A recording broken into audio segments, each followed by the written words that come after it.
Once again, Derek Stone Show. With me, next to me, as always, my main man, House. Hey, Big D.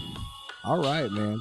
Well, I'll tell you what, we got the draft in. It's done. These young rookies are in camp. They're in OTAs. Yes, sir.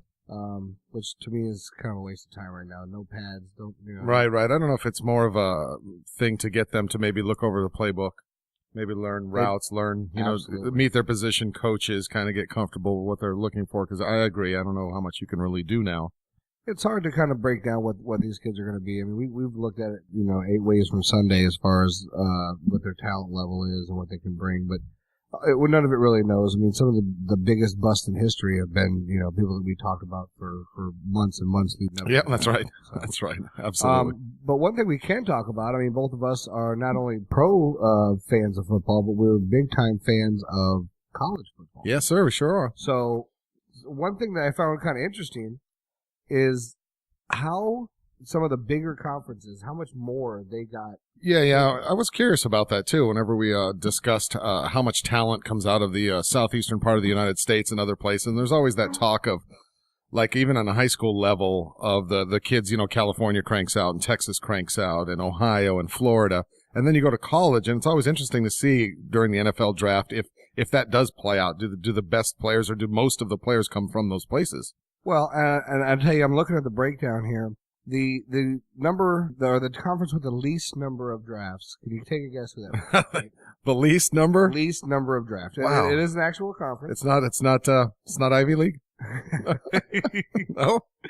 They had at least one. Oh, they had to have at least one. Did the Ivy League not have anyone? No, we did not. Not this year. We had no Ryan Fitzpatricks this year. Yeah. But we did have 4 from the Sun Belt. Wow.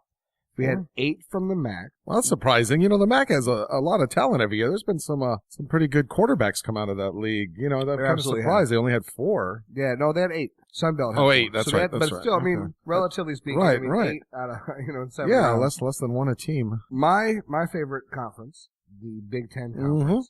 Not that I'm real proud of my conference as of late. Right. But it is my conference through and through. I'm a big Blue fan. So they had 30 taken. 30 picks taken. So I believe there's 256. I think there's 256 Correct. players taken, right? And they had 30 taken. 30 taken out of 256. Well, that's pretty good. It's not bad. That's like 1 out of 8. I mean, that's pretty solid. I tell you what. Is that number 1? Is that the highest one? That was not the number 1. We had a couple ahead of them. Oh, the Pac-12, which doesn't surprise me. We had a lot of good teams out there this last year. Oregon probably sent quite a few. Absolutely. USC, Stanford, right?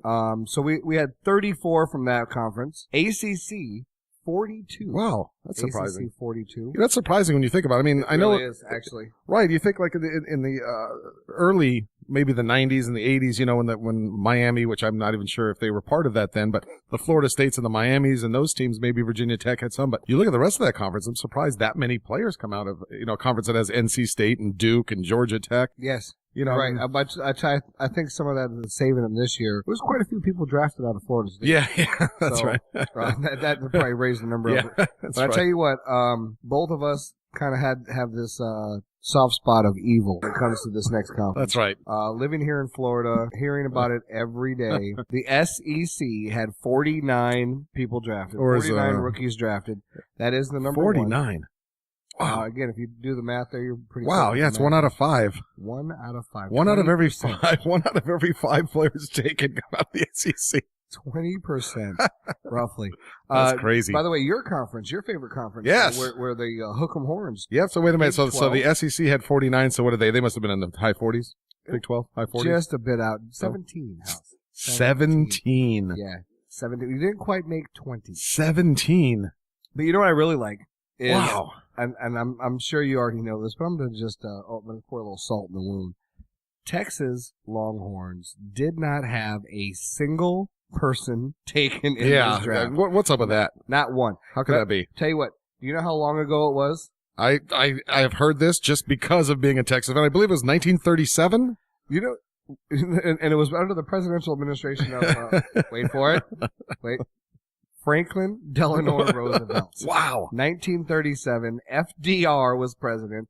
That's the last time Wow. that they did not have somebody picked. Do you know, speaking of that real quick, before I move on to my disdain for this draft because of the Texas Longhorns, do you know who now has the longest streak in college for having somebody drafted? Wow. It actually started in 1939. Wow. I'm going to guess Alabama. Yeah, that's what I thought too. I thought that was a great guess. Whenever I first read it, I thought that, but no, not Alabama. I'll give you a hint though.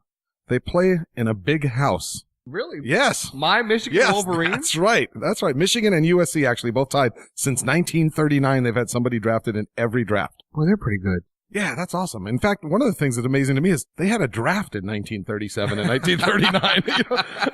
That was the most guys having part-time jobs during that. I mean, yeah, I don't understand. What was there, like 7 teams? 16? What they were drafting? Well, I remember I listened to Mike and Mike in the morning quite often, and Golick was drafted in the 12th round or something, the 10th round. Whereas now we only have 7. Yeah, that's right. What was there back then? 37 yeah, rounds? Right. Yeah, what did they have, 18? That's right. Now? That's right. I think it started in May and ended sometime in September. I think that's when the last round of the draft was, sometime in September. But yeah. Because they got cold weather. Those guys are go out and shovel. Yeah, that's right. You talk about being Mr. Irrelevant. When you're the last pick of the 39th round, you're really irrelevant in that case. But I was looking at speaking of Texas, going back to that, you know that they finished 8-5 this year. They were 7-2 and went to a bowl game and didn't have a single person drafted. There were 3 other teams that didn't have anyone drafted this year. Oh yeah, Illinois, Kansas, and Northwestern. 2 Big Ten in there. Wait. There was nobody? Nobody. Illinois? Nobody from Illinois. But Illinois was 1-7 in their conference. Kansas was 1-8. Northwestern was 1-7. Texas was 7-2 and had the Big 12 Defensive Player of the Year. They also had Mike Davis as a receiver who owns 5 or 6 Texas records. There's got to be something there. I mean, how do you not take a conference's Defensive Player of the Year? Yeah, that's wow. Yeah, I tell you what, I didn't realize that you guys had. I really thought you guys went 500. No, 8-5. 8-5. Yeah, and got thrashed by Oregon and Mac Brown's last game. So 8-4 going into the bowls. I mean, they were 7-2. Well, how do you see this going in the future under the new regime, under the new new coaching staff? It's gonna be strong. Is it? It's gonna be Charlie Strong. It's gonna be. It's gonna be Charlie Strong. Yeah, I think. He's really done great recruiting. Whereas the Mac Brown tried to just recruit in Texas. I mean, it was so rare to get an out-of-state player. And Charlie Strong's all over the country. Think about all the great Texas players. I mean, there's a lot of good talent pool there. Yes, there is. That's right. But I guess, if you're that far west already, why not? Have a foothold into California. That's right. Everywhere. Into Colorado. That's right. And being, coaching at Louisville and also being an assistant at Florida. I mean, he's made a lot of friends in Florida, and he's recruiting in SEC country, which Texas never did. Now that A&M is in the SEC, and the SEC, who I actually prefer to call the SUC, is now coming into Texas and stealing a lot of recruits, that way. So it's nice to see him going out and actually going into these other states, into Louisiana and into Florida and in California. I think you'll see a big difference, not only in attitude, you'll see more wins, and I think, obviously you got to have more recruits. You can't have fewer, or should I say draft picks. Yeah, no draft picks there. That's a shame. Like I said, 1937. That's quite a long time. Yeah, that's amazing. Anything else college-wise that kind of jumps off the page for you here out of this draft? Well, I was looking over actually at just individual colleges and how they did, and not surprisingly, I guess, being an SEC school, that LSU had 9 players taken. I tell you what, out of those 9, real quick, I just want to talk Mettenberger. Yes. I can't believe how far down he fell. Yeah, I was surprised at that too. I mean, the kid's got a lot of talent. I guess some of the knock on him I'm hearing is the smoking weed part. Yeah, right. And I tell you what, I've been wanting to talk about this. I don't blame the kid. The whole stigma of marijuana is really kind of changing right now. Right. With, what's going on in Colorado and stuff. But my problem is, and I guess I can see a little bit why they didn't draft him. You're going to get tested that week, right? Correct. I mean, that's right. That's all in the paperwork that's sent to you. That's right. So it's just bad decision making. Correct. Yeah, I don't care that's right. if you want to smoke whatever you want to smoke. That's right. But if you know what's coming, yeah, I know. How do you still fail it? Oh my Yeah, God. so perhaps that's the first test of good decision making for a quarterback. And if you can't make that one, what's he going to do with a heavy rush? Absolutely. I don't know if that. Yeah, I'd be interested to see what his Wonderlic score was. Yep. To see how that played out. Yeah, yep. Surprised. Not so surprised though with the first player taken from LSU was Odell Beckham going to the Giants. Yes. I think that's a nice compliment to those two, Ruben Randall and Victor Cruz. I think is going to add a lot of speed. And I liked that where he went. I thought was good. I mean, 14th. They finished 14th ranked in the country last year, and to put 9 players in. Did you know Notre Dame was second with 8? How did Notre Dame send 8 players? 8 players from Notre Dame. 8 players. They got all the linemen, right? Yeah, they have to be, right?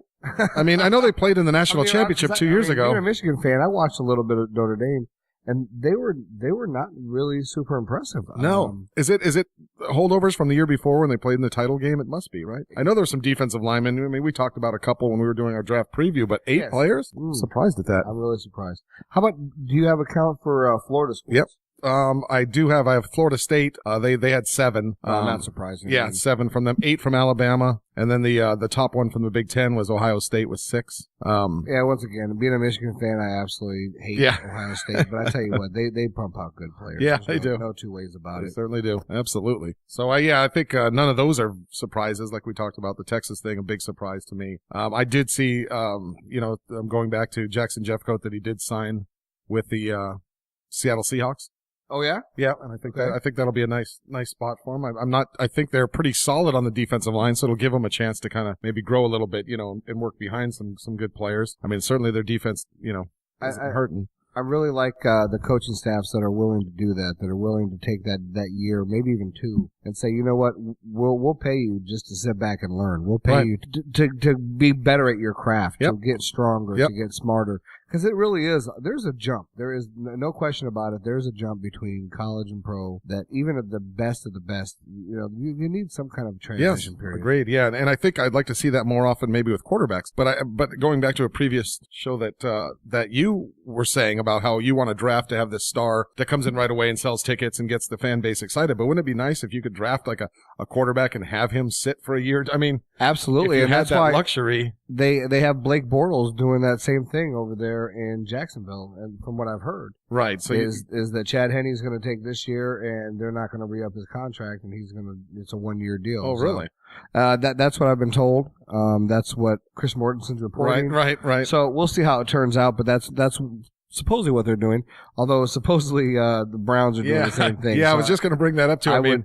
I would not bet money on that. And I'm going to guess that those two starters, both of them, the Cleveland and at Jacksonville, are maybe 1 or 2 picks away from not starting. You think? I mean, where do you go if you start off 0-4 and they're playing terrible? I mean, you got to make the switch, right? The fans are going to be. You would think so, but I tell you what, I don't know if Jacksonville has enough care in it right now. Yeah, really? Yeah. I mean, they're just waiting to be the London Jags, I think, aren't they? Yeah, I think so. You know what? I can't wait is on next week's show when we break down, some fantasy picks, how many of them are going to come from that team and how we're going to put Bortles. I wonder fantasy-wise. I mean, like you're saying, if he's not going to play, is somebody going to take a fly on him late in their fantasy draft thinking that, hey, a couple of picks? Well, especially on a keeper league or something, if you can get him way late. Right. I mean, that might be a good deal for you. Absolutely. Yeah, I tell you what, I cannot wait to break down some fantasy football talk with you. We will definitely hit that up next time. Thank you for joining us this time for this breakdown. Thank you, House. See you next time. Derek Stone Show.